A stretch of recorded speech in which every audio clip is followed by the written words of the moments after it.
Avez-vous déjà imaginé ce que cela fait d'être la personne la plus riche de la planète, non pas par 1 million ou 1 milliard, mais par 1 trillion? Voici Elon Musk, l'homme qui semble incapable de faire un faux pas. Le visionnaire PDG de Tesla a une fois de plus bouleversé le monde, devenant l'homme le plus riche de tous les temps avec une fortune estimée à 26,8 milliards de dollars. En plus de détenir le record du PDG resté le plus longtemps à la tête d'une entreprise automobile, il ajoute à son palmarès de multiples succès. Mais lorsque ce magnat des affaires ne révolutionne pas des industries entières, il mène une vie de luxe stupéfiante. Prenons par exemple son acquisition étonnante, plus de 3500 acres à Bastrop, au Texas. Cette immense étendue de terre située près d'Austin, surnommée Snellbrook, en clin d'œil à sa société The Boring Company, incarne une vision ambitieuse. Imaginez une utopie texane au bord de la rivière Colorado. Des maisons préfabriquées, des piscines, des complexes sportifs, des salles de gym et même une école privée. Musk semble littéralement bâtir son propre monde. Mais son empire ne s'arrête pas au Texas. Souvenez-vous de Starbase à Boca Chica, un autre projet colossal où SpaceX vise les étoiles. Et bien sûr, le luxe ne se limite pas à posséder des terres. L'été dernier, Musk a été aperçu profitant du soleil à bord du super yacht Zeus au large des côtes grecques. Cette merveille de 69 pieds incarne le summum de l'extravagance. 4 cabines luxueuses, un design moderne et des équipements dignes de la royauté. Pas étonnant qu'il coûte 7000 $ par jour. Des domaines privés au yacht éblouissant, Elon Musk redéfinit ce que signifie vivre dans l'opulence. Pourtant, sa vie actuelle de luxe est bien loin de ses humbles débuts. Né le 28 juin 1971 à Pretoria, en Afrique du Sud, Elon n'a pas grandi avec une cuillère en argent dans la bouche. Dès l'âge de 12 ans, il créait un jeu vidéo qu'il vendit pour une petite somme. Mais l'apartheid en Afrique du Sud freinait son potentiel.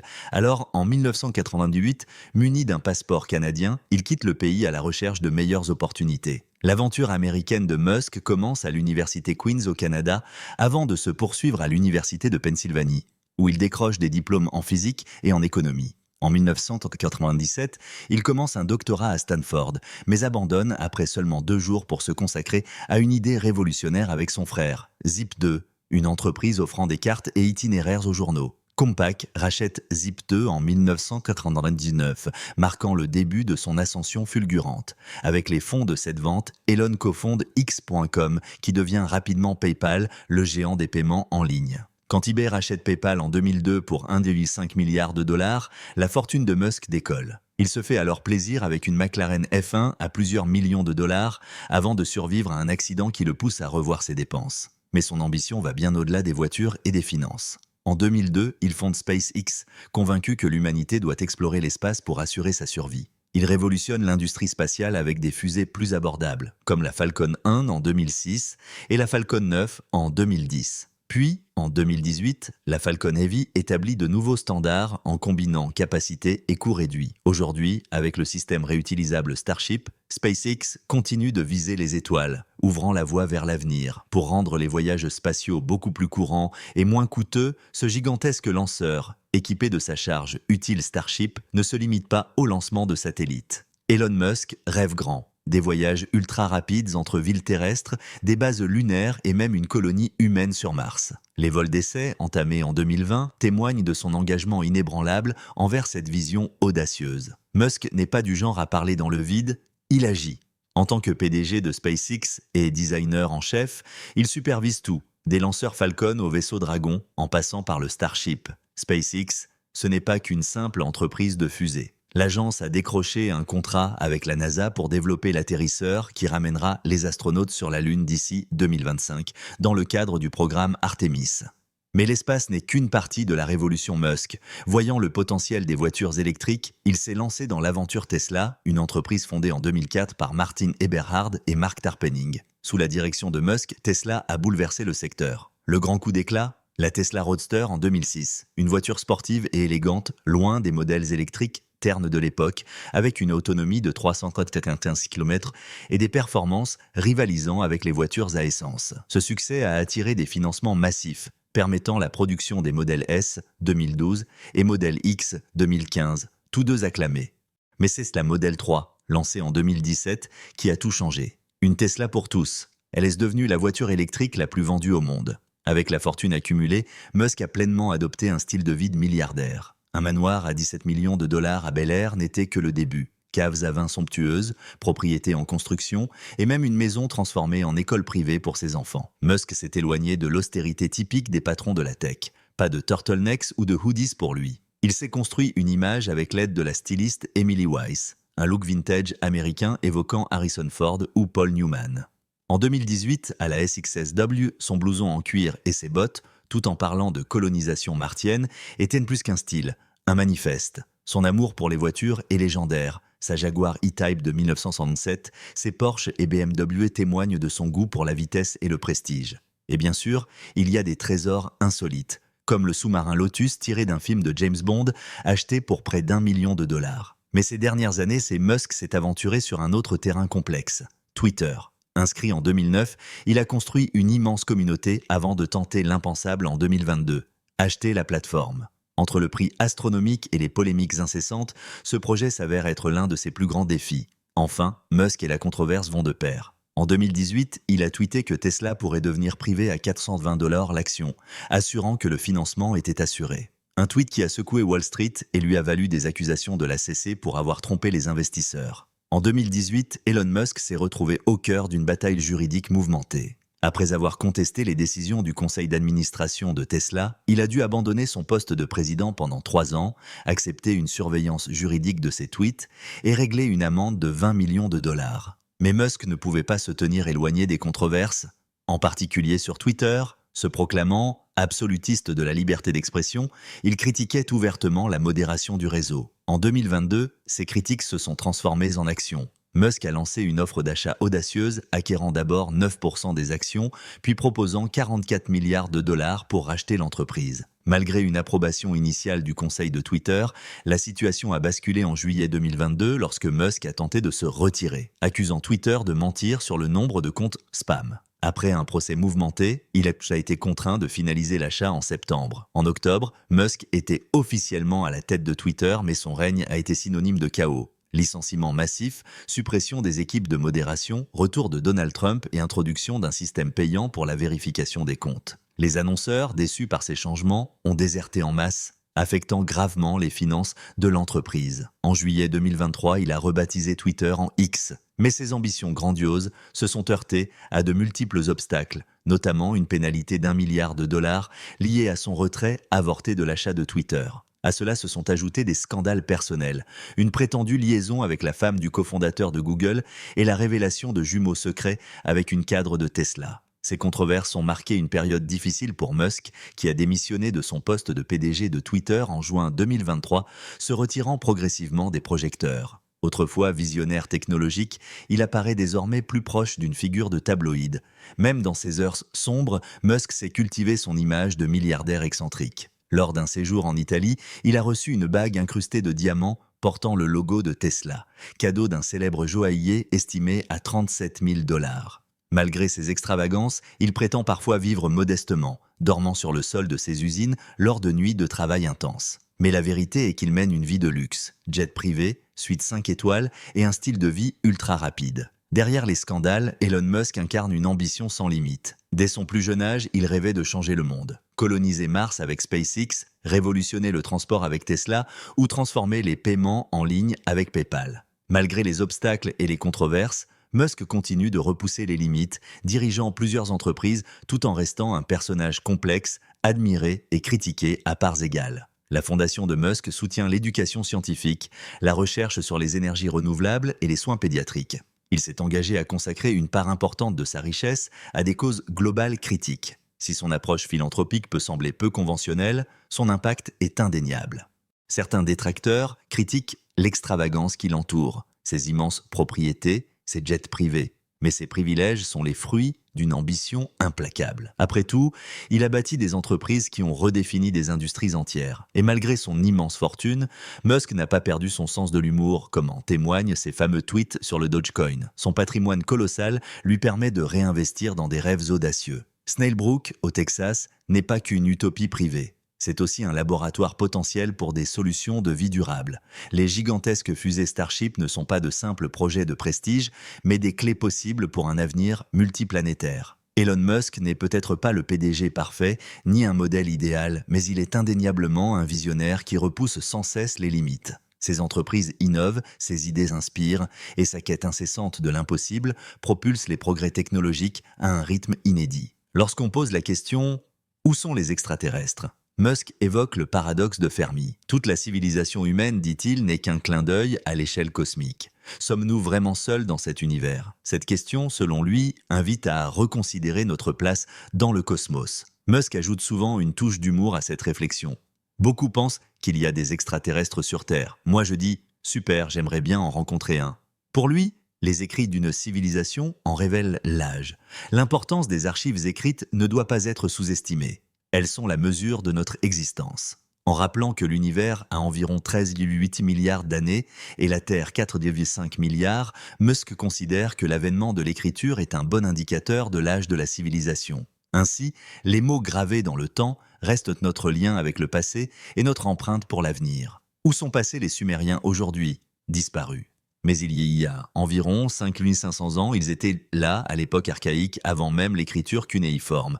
C'est un sujet fascinant, une véritable plongée dans l'histoire de l'écriture qui est essentielle pour toute civilisation. Sans écriture, peut-on vraiment parler de civilisation? Elon Musk souligne que la civilisation humaine n'est qu'un bref instant comparé à l'âge de la Terre et de l'univers. Selon lui, la conscience est extraordinairement rare. Elle n'existe que depuis un peu plus de 5000 ans, alors que la Terre a 4,2 milliards d'années et que l'univers existe depuis 13,8 milliards d'années. Toute l'histoire de l'humanité n'est qu'un clin d'œil, une fraction de seconde à l'échelle cosmique. Musk estime que cette rareté de la conscience pourrait expliquer pourquoi nous n'avons pas encore rencontré de signes d'extraterrestres. Peut-être que la conscience est si exceptionnelle qu'elle n'apparaît que rarement, et peut-être même de manière éphémère. Alors, cette conscience peut-elle s'étendre à d'autres planètes ou systèmes stellaires? Musk est convaincu que pour garantir la survie de l'humanité, nous devons devenir une espèce multiplanétaire, avec Mars comme meilleure option pour établir une civilisation durable hors de la Terre. Mais sommes-nous prêts à quitter la Terre et à embrasser ce futur audacieux? Si nous parvenons à devenir une civilisation interplanétaire, puis interstellaire, explorant d'autres systèmes stellaires, nous pourrions découvrir d'anciennes civilisations qui n'ont jamais dépassé leur planète d'origine. Musk, lui, ne veut pas que l'humanité fasse partie de ces civilisations coincées sur une planète. Il rêve de rendre la science-fiction réelle, de transformer Star Trek en réalité et d'ouvrir la voie à une humanité parmi les étoiles. Pour lui, l'urgence est claire. C'est la première fois en 4,5 milliards d'années que la vie sur Terre peut s'étendre au-delà de notre planète. Nous devons agir pendant que notre civilisation est encore forte. Mars représente la seule véritable option. Et il faut le faire avant qu'une catastrophe, comme une guerre mondiale, ne vienne compromettre cette opportunité. Musk met tout en œuvre pour accélérer la transformation de Mars en une civilisation autonome.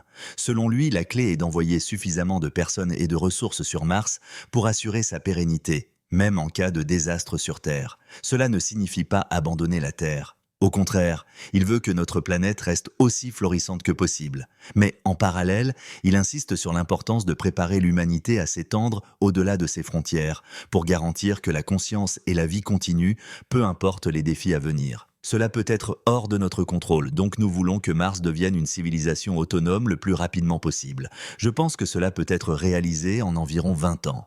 La gigantesque usine Starship que nous construisons est évidemment essentielle à cet objectif, tout comme les sites de lancement que nous développons ici, au Cap, et ailleurs dans le futur. Personne n'aurait jamais pensé que cela était possible. Mais nous n'avons pas besoin de violer les lois de la physique pour y parvenir. Cela reste dans le cadre des lois physiques, donc c'est réalisable. Les missions vers Mars ont lieu tous les 2 ans ou tous les 26 mois. Si vous examinez de près le routeur Starlink, vous pouvez voir la trajectoire de transfert de l'orbite terrestre vers l'orbite martienne. Cela signifie que le système Starlink que vous achetez contribue à amener l'humanité sur Mars, ce qui, je trouve, est assez incroyable. Tous les 2 ans, environ des milliers de vaisseaux quittent la Terre pour Mars, donnant une impression similaire à Battlestar Galactica, mais de manière positive, bien sûr, et sans être poursuivis par les Cylons. Ce serait incroyable de voir ces milliers de vaisseaux partir pour Mars tous les 26 mois. Ce diagramme montre essentiellement qu'en se rendant sur Mars, nous créerions un dépôt de carburant sous la forme d'un vaisseau spécialement conçu. Ce dépôt ressemblerait davantage à un long cylindre isolé qu'à une sphère. Le vaisseau serait rempli et juste avant ou pendant le voyage vers Mars, les vaisseaux partiraient avec une charge utile d'environ quelques centaines de tonnes depuis la Terre, atteindraient de l'orbite avec très peu de carburant, puis se ravitailleraient grâce à un tanker avant de continuer jusqu'à Mars avec plus de 200 tonnes de charge utile. Elon Musk explique ce qu'il faut pour construire une civilisation sur Mars, ce qui nous fait réfléchir aux immenses défis liés à la vie sur une autre planète. Au début, sur Mars, nous réutiliserions simplement les matériaux des vaisseaux. La plupart des vaisseaux ne reviendraient pas sur Terre, mais avec le temps, il serait souhaitable de les ramener pour les réutiliser. Pour cela, il faudrait produire du méthane, CH4, et de l'oxygène, O2, sur Mars, ce qui peut être fait avec de l'ozo, H2O, et du dioxyde de carbone, CO2. L'atmosphère martienne étant riche en CO2 et la glace d'eau, étant abondante, les conditions sont idéales. En fait, c'est précisément pour cette raison que nous utilisons un système à base de méthane et d'oxygène. Ces éléments peuvent être fabriqués relativement facilement sur Mars, même si cela demande des efforts. Ainsi, nous construirions un dépôt de carburant pour ramener les vaisseaux et développer rapidement une civilisation autonome sur Mars. Nous pourrions emmener toutes les créatures avec nous et garantir que la vie sur Terre continue sur Mars, même si la Terre devenait invivable dans un futur lointain. Pour y parvenir, il faudrait produire des vaisseaux en grande quantité. Si nous envoyons 1 million de personnes sur Mars, cela signifie 1 million de combinaisons spatiales ou combinaisons martiennes à fabriquer. Nous devrons donc produire ces équipements en masse. Nous allons également lancer Starlink lors de ce vol. Il est crucial de développer une combinaison spatiale qui permette de se déplacer facilement, que ce soit sur la Lune ou sur Mars, et qui soit à la fois abordable et confortable. Cette combinaison doit offrir une grande mobilité, ce qui est essentiel pour notre avenir en tant que civilisation autosuffisante multiplanétaire. La civilisation, tant que la civilisation existe encore, ou non, c'est vraiment, je pense, la question clé. Je crois que nous avons une bonne chance, mais ce n'est pas garanti. C'est pourquoi le temps est précieux. Je pense qu'il est essentiel de rendre Mars autosuffisant aussi rapidement que possible. Ce n'est pas seulement une question d'envoyer des gens sur Mars, mais d'y acheminer suffisamment de matériel et d'équipements pour permettre à Mars de devenir autosuffisant. Le test clé est le suivant. Si les navires de ravitaillement en provenance de la Terre cessent d'arriver pour une raison quelconque, est-ce que Mars peut continuer à fonctionner seul ? Elon Musk partage ce qui l'émerveille en ce moment, en nous poussant à réfléchir aux mystères que nous n'avons pas encore élucidés. Ce qui est vraiment fascinant, c'est que ce chiffre devrait augmenter de 50% cette année. Cela signifie qu'environ 90% de toute la masse envoyée en orbite, sans compter le Starship, sera réalisée. Lorsque nous commencerons à utiliser le Starship qui peut transporter environ 100 tonnes en orbite à chaque vol, il sera possible de l'amener à transporter plus de 200 tonnes avec une réutilisabilité complète.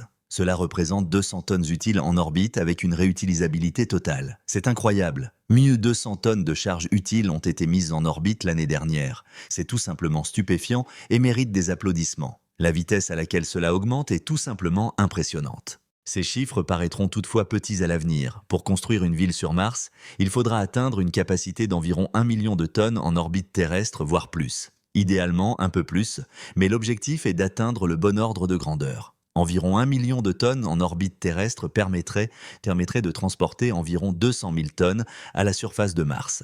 Cela représente environ 20% de ce qui est acheminé en orbite terrestre. Pour rendre Mars autosuffisant, nous devons transporter plus d'1 million de tonnes de matériel utile à sa surface, ce qui est loin d'être une tâche facile. Sommes-nous prêts à relever l'énorme défi de fournir tout le nécessaire pour une nouvelle société martienne? Et quel est le plan pour y parvenir ? Nous devons probablement transporter au moins 1 million de tonnes de charges utiles à la surface de Mars pour atteindre ce seuil d'autosuffisance. Ce seuil est difficile à atteindre car même un manque minime peut entraîner l'échec. Par exemple, si vous ne pouvez pas construire des usines de fabrication de puces électroniques, les puces que vous avez finiront par s'épuiser. C'est un peu comme un long voyage en mer. Si vous manquez de vitamine C, vous avancerez un moment, mais ensuite, vos dents tomberont. Cela, ça a été un réel problème à l'époque. De plus, Mars est une planète qui nécessite beaucoup de travail. On ne peut pas simplement se promener dehors, pêcher ou vivre de ce que la nature offre. Vivre sur Mars demande énormément d'efforts et de ressources. Elon Musk évoque son grand plan pour devenir une civilisation multiplanétaire avec Mars comme objectif principal.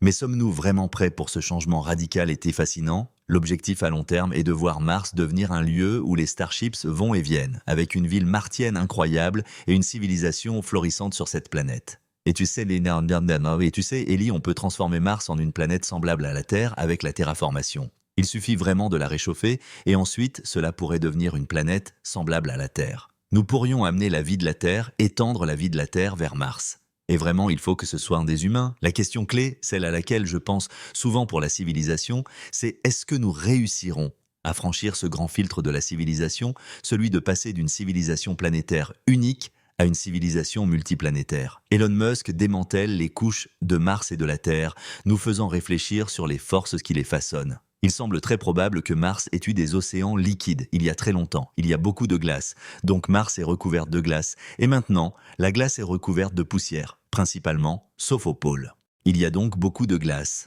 Et les preuves suggèrent qu'il est très probable que Mars ait eu de l'eau liquide. Au fil du temps, le système solaire s'est refroidi. La Terre était beaucoup plus chaude. Au début, la Terre primitive était comme de la roche en fusion. Pratiquement rien ne pouvait survivre au début. C'était juste un mur de lave et nous sommes encore principalement un mur de lave, avec une croûte mince et de la roche fondue, très chaude en dessous. Techniquement, cette roche est dans un état semi-solide, mais dès qu'elle arrive à une faible pression, comme lorsqu'elle sort de l'océan, tu as un volcan, évidemment avec de la lave. Donc à pression ambiante, nous étions essentiellement recouverts de roches liquides, avec une croûte mince sur la roche liquide. Eh bien, au début, il te faudrait un système de support de vie, car Mars a une atmosphère de faible densité. Seulement environ 1% de la densité de celle de la Terre, et elle est principalement composée de CO2. Mais, avec le temps, tu pourrais terraformer Mars. Terraformer signifie la rendre semblable à la Terre, en gros.